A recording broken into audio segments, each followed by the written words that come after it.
A very good morning to you. Welcome to Thika Road Radio News. I'm Waka. Now to the headlines. Cabinet Secretary of Interior Kithure Kindiki confirmed that Ruko Conservancy in Baringo has now gazetted undisturbed areas and is not allowed to graze livestock there. Power is fleeting, power is temporary. Former President Uhuru Kenyatta's fiery message to his successor, the fifth President William Ruto.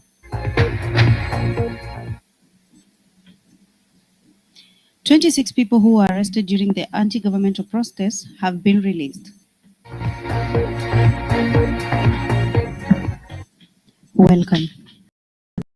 Secretary of Interior Kithure Kindiki has confirmed that Ruko Conservancy in Baringo has now been gazetted as a disturbing area and no one is allowed to graze their livestock there.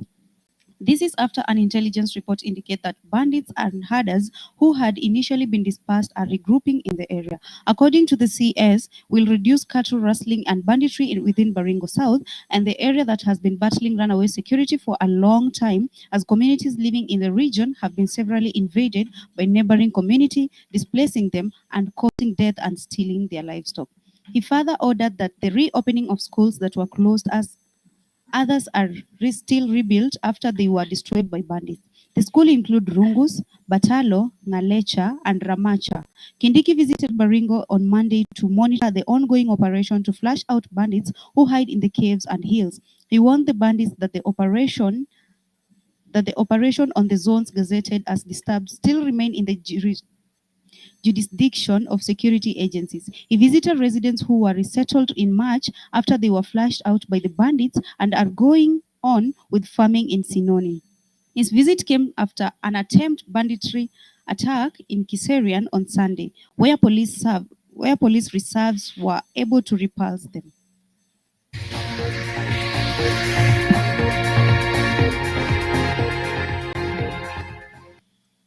Power is fleeting.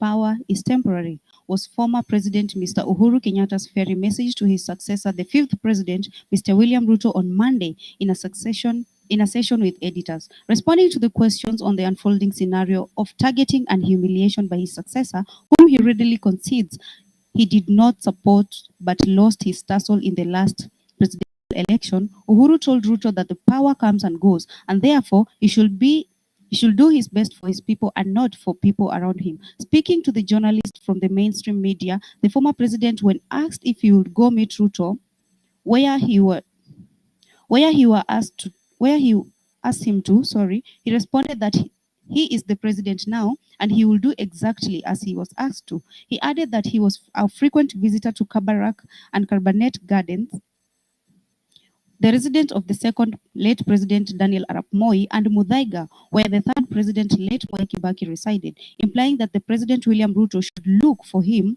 and not the other way around.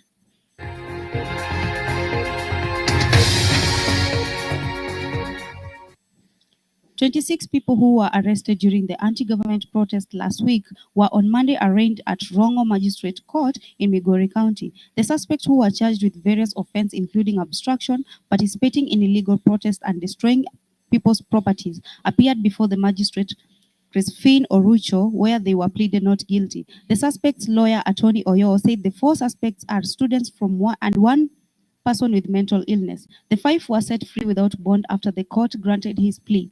The other 21 suspects were released on a cash bail of 10,000 Kenya shillings, each pending hearings slated for September. The lawyer said they were able to access the progress of the case based on the evidence that will be submitted before the court by the complaints.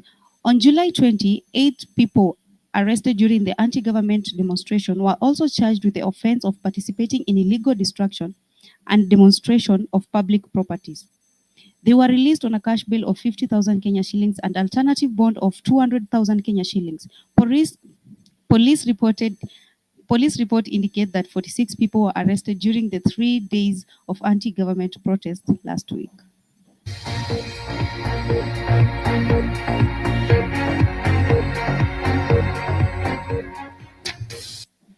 That's all for now. Stay tuned for business news coming up. You've been with me, Rian Waka. Have a blessed day.